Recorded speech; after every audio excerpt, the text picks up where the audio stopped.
C'est Djinoué. On ne peut pas quitter le Djinoué sans perdre. On est avec le général Mouissa Chimirai Guido. Nous sommes à Peti.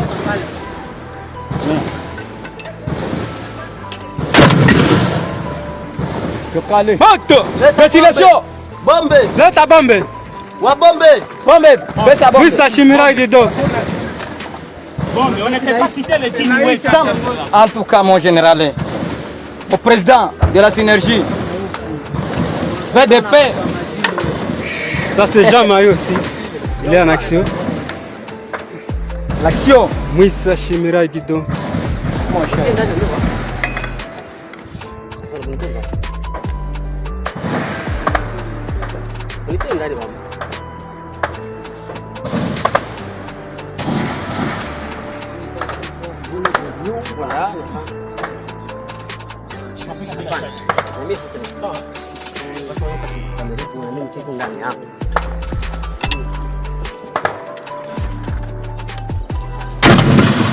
Puto! Bana Guido, bana Chimirai. Vraiment pas l'impression que l'opposition qui a pris les armes, qui a fomenté avec le Rwanda ce coup contre la République est dans son bon droit. D'ailleurs, la preuve, c'est que les vrais commanditaires se cachent. Et le vrai commanditaire de cette opposition, c'est mon prédécesseur, c'est Joseph Kabila. Mais il ne l'avoue pas, il n'assume pas. Il était le dernier verrou militaire avant Bukavu.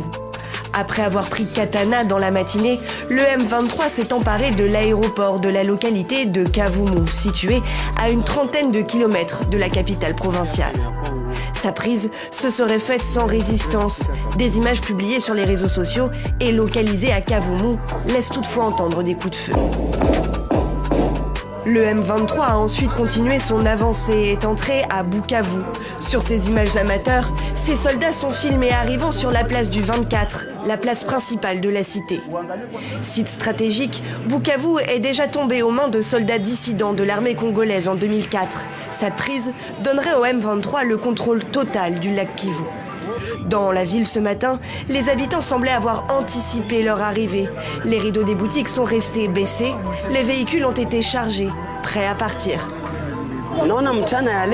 Aujourd'hui, nous avons peur et je pense que je dois quitter cette ville parce que ceux qui nous protègent sont déjà en train de s'enfuir. Je suis un civil et je vais partir dans les montagnes. Selon une source sécuritaire, les forces armées congolaises et les troupes burundaises déployées dans la région se seraient repliées vers le sud-ouest de Bukavu, en direction de la frontière avec le Burundi.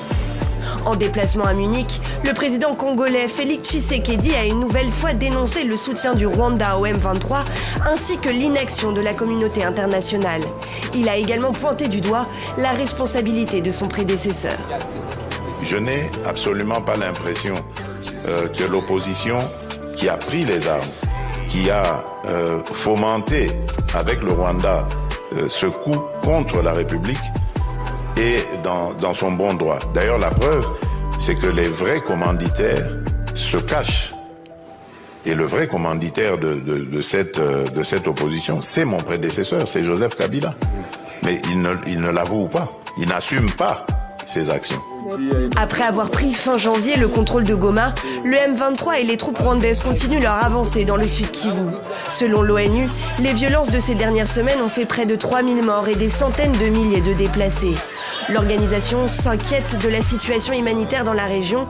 Une partie de Goma est en effet toujours privée d'eau potable, faisant craindre une épidémie de choléra.